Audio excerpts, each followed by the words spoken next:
केजरीवाल पर liquor policy का गुनाह साबित हो गया है कोर्ट में। एलजी केजरीवाल को हटा रहे हैं और उसके लिए वो कानूनी मशवरा ले रहे हैं। और आम आदमी पार्टी में अब केजरीवाल के बाद सीएम बनने की होड़ लग गई है। अगला सीएम कौन होगा, इसको लेकर बवाल मचा हुआ। और केजरीवाल पर किस तरीके से हाईकोर्ट ने कहा कि ये व्यक्ति दोषी है और इसके मायने क्या है, ये वीडियो अंत तक देखिए। बहुत सारी उलझने और खबरें।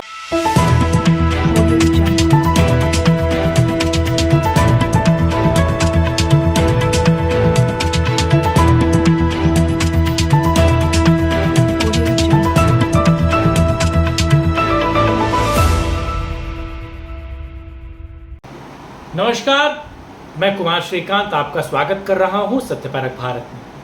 आज बात अरविंद केजरीवाल की, और अरविंद केजरीवाल की बात बहुत दिनों बाद हुई है।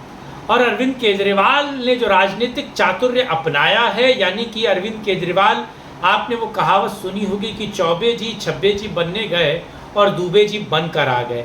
और अरविंद केजरीवाल के साथ जो गलत हो गया, और अरविंद केजरीवाल अब मुख्यमंत्री की कुर्सी से उनको राज्यपाल एलजी जो हैं लेफ्टिनेंट गवर्नर हटाने वाले हैं। और लगातार चोट पर चोट, या कहा जाए कि लगातार जो केजरीवाल और आम आदमी पार्टी की हार है वो क्या कुछ कहती है, और दिल्ली में क्या कुछ खिचड़ी पक रही है आम आदमी पार्टी में।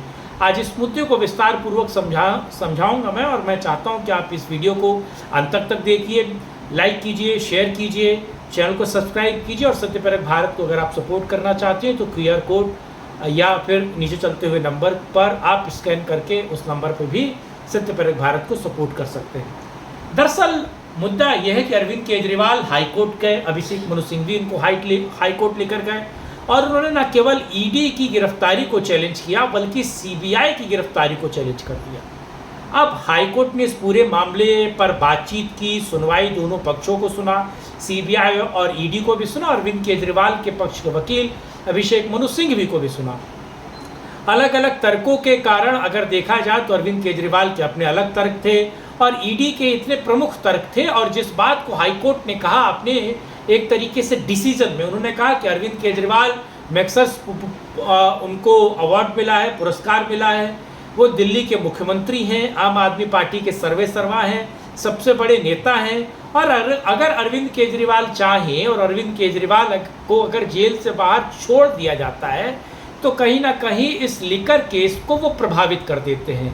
और अगर वो लिकर केस को प्रभावित करते हैं, गवाहों को धमकाने की कोशिश करते हैं, या फिर तमाम उन सबूतों से छेड़खानी करने की कोशिश अगर अरविंद केजरीवाल करते हैं तो न्याय नहीं मिल पाएगा। और लिकर केस में एक समायोजित न्याय की अभिलाषा रखने वाले ईडी के लोग या फिर दिल्ली के लोगों को समुचित न्याय नहीं मिलेगा, जिसको लेकर हाईकोर्ट की बड़ी तल्ख टिप्पणी है। और हाईकोर्ट ने ये भी कहा है, क्योंकि अगर आपको छोड़ दिया जाए, अब ये समझिए, अगर ईडी और सीबीआई का केस मजबूत है और ईडी सीबीआई ने जो अरविंद केजरीवाल को गिरफ्तार किया है वो साक्ष्यों के आधार पर किया है, वो तथ्यों के आधार पर किया है, और अगर तथ्य और साक्ष्य के आधार पर अरविंद केजरीवाल की गिरफ्तारी होती है और उसी आधार को चुनौती देने के लिए अरविंद केजरीवाल हाईकोर्ट जाते हैं और हाईकोर्ट सीधे तौर पर कह देता है कि साहब आपकी गिरफ्तारी वाजिब है, जायज़ है। यानी कि इसका मतलब समझिए, इसका मतलब यह है कि अगर गिरफ्तारी वाजिब है, जायज़ है, तो गुनाह भी है, क्योंकि अगर गुनाह नहीं तो गिरफ्तार क्यों किया। और अगर गिरफ्तार गलत किया तो हाईकोर्ट इस पूरे मामले को वही स्नप कर सकता था। हाईकोर्ट इस पूरे मामले को, गिरफ्तारी को चैलेंज देने की प्रक्रिया में हाईकोर्ट उनको बेल दे सकता था, और अंतरिम बेल मुझे लगता है जब तक इस मामले की सुनवाई नहीं होती तब तक हाईकोर्ट दे देता। लेकिन हाईकोर्ट ने गिरफ्तारी की चैलेंज की जो पिटीशन है उसको एक तरीके से खारिज कर दिया। हाईकोर्ट ने गिरफ्तारी को सीधे तौर पर वैलिड घोषित कर दिया। यानी प्रथम दृष्टा ये बात माना जाए कि अरविंद केजरीवाल ने ये अपराध किया है और अरविंद केजरीवाल इस अपराध में संलिप्त हैं, और मुख्य साजिशकर्ता के तौर पर अरविंद केजरीवाल हैं। अब अरविंद केजरीवाल की गिरफ्तारी को ईडी और सीबीआई की गिरफ्तारी को चैलेंज किया गया था के कविता और मनीष सिसोदिया। मनीष सिसोदिया तो तकरीबन 2 साल होते हुए आ रहे हैं।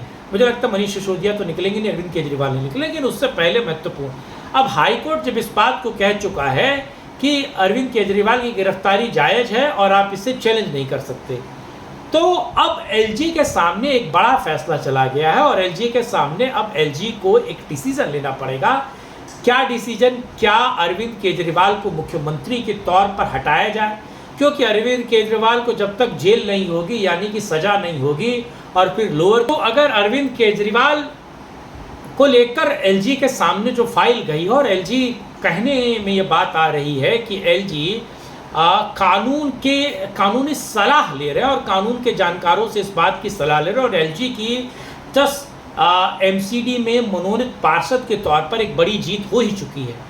दूसरा, अरविंद केजरीवाल को पद से हटाने को लेकर एलजी इसलिए सलाह ले रहे हैं कि अरविंद केजरीवाल को हटाकर कहीं ना कहीं दिल्ली वालों को चैन की सांस दी जाए, क्योंकि अरविंद केजरीवाल जेल में हैं, तमाम मंत्री जेल में हैं और जो बाहर मंत्री हैं वो प्रशासन और शासन को बेहतर तरीके से चला नहीं पा रहे हैं और दिल्ली वालों को न्याय भी नहीं मिल रहा और दिल्ली वालों का काम भी नहीं हो पा रहा है। इसीलिए बड़ी समस्या, बड़ी दिक्कत दिल्ली वालों के साथ तो है।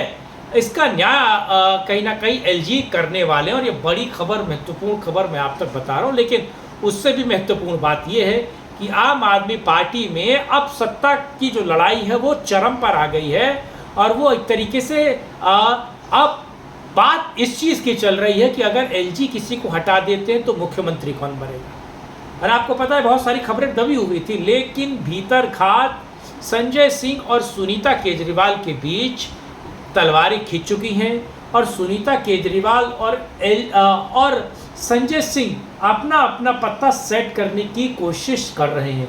अब बड़ा सवाल यह है कि राघव चड्ढा किसका साथ देंगे, भगवंत मान किसके साथ आएंगे, यानी कि बड़े नेता जिसके साथ जाएंगे अरविंद केजरीवाल को हटाने के बाद वही सीधे तौर पर सत्ता का दावा ठोकेगा और वही मुख्यमंत्री के पद पर बैठेगा, जिसको लेकर आम आदमी पार्टी में भीतरघात बड़े पैमाने पर है। बहरहाल ये वीडियो आपको कैसा लगा कमेंट बॉक्स में अपनी राय रखिएगा, लाइक शेयर सब्सक्राइब कीजिएगा और सत्यपरक भारत को सपोर्ट जरूर कीजिएगा। साथ जुड़ने के लिए, इस मुद्दे बात करने के लिए बहुत धन्यवाद।